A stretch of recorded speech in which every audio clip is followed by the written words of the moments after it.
The email didn't look important. Subject line, quick question. No exclamation mark, no urgency, just 2 words. Daniel almost ignored it. He had trained himself not to expect too much from emails anymore. Most of them were billed, spam, or silence disguised as politeness. But something made him open it. A small company had seen his work, not the polished version he used to post. The quiet work, the consistent work. They wanted to talk. He stared at the screen longer than he wanted to admit. Not excited, not yet, just cautious. Hope had betrayed him before. The call was scheduled for Friday, 3 days away. And those 3 days felt heavier than the previous 3 years. Old thoughts came back. What if they realize I'm not that good? What if this is just another almost?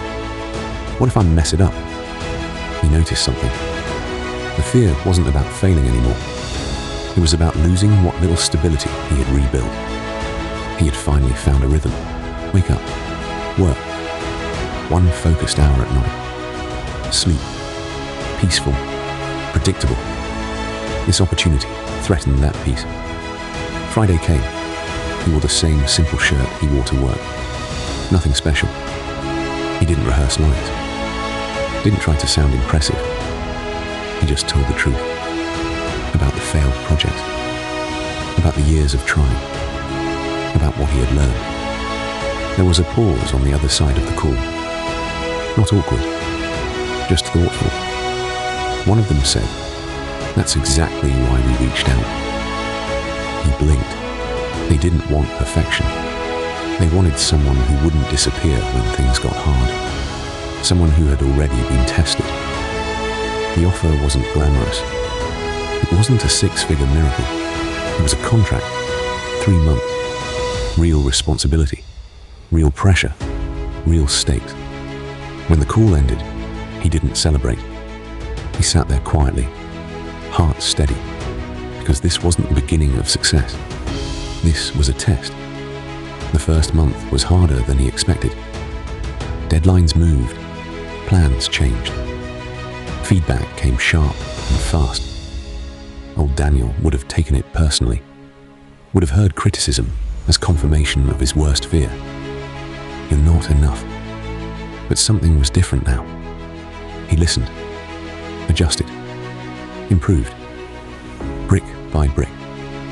There were nights he wanted to quit, nights when exhaustion whispered, "This is too much." But quitting felt unfamiliar now, almost foreign. He had practiced staying. That was his edge. Midway through the 2nd month, a mistake happened. A big one. A miscalculation that cost the company money. The email came late at night. His chest tightened. Here it is. This is how it ends. He barely slept, replayed the error over and over. At 6 a.m. he sent a message. Not defensive, not full of excuses. He took responsibility, outlined a solution, and asked for a chance to fix it. The reply came hours later. Short, direct. Fix it. That was it. No drama, no lecture, just trust. He worked all weekend, not to prove himself, but because he cared. That was new. For years, he worked to prove. Now he worked to build. The problem was fixed. The project stabilized. And something shifted quietly inside him. He realized failure had stopped scaring him. Not because it wouldn't hurt, but because he knew he could survive it. That's a different kind of confidence. Not loud, not visible on social media, but steady. By the end of the 3 months, they extended the contract, then expanded it, then brought him in long-term. Still not glamorous, still not viral, but solid. For the first time in his life, momentum didn't feel temporary. It felt grounded. One evening, after finishing work, he walked past that same construction site. Different building now. Higher. Stronger. The foundation long buried. Invisible.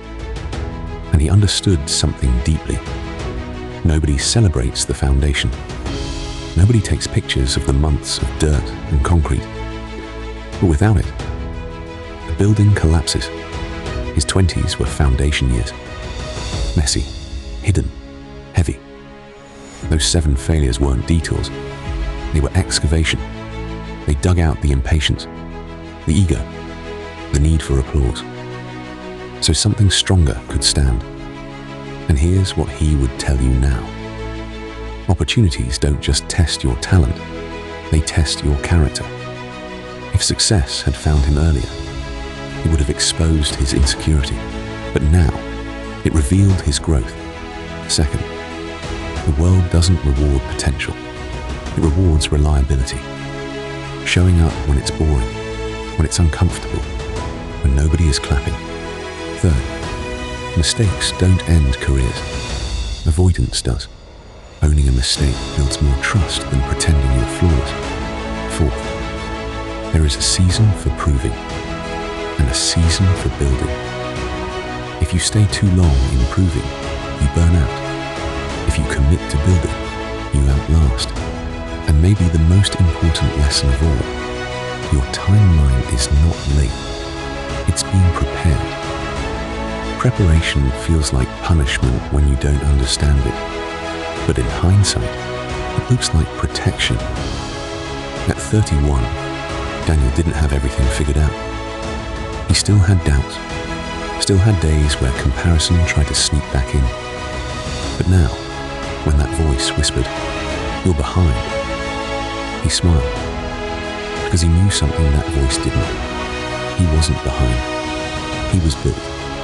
And maybe you're in your foundation season right now, feeling invisible, uncelebrated, forgotten. But foundations are laid in silence. They are poured before sunrise. They are tested under pressure. And one day, without warning, the opportunity will come. Not loud, not dramatic, just a simple message. Quick question. And when it does, the real question won't be, are you talented? It will be, did you stay? Stay through embarrassment, stay through doubt, stay through the 7th failure, because the 8th attempt might be the one that doesn't break. Stay for the story, leave with the lesson. And if you're still in your foundation season, part 3 might be the chapter you don't see coming.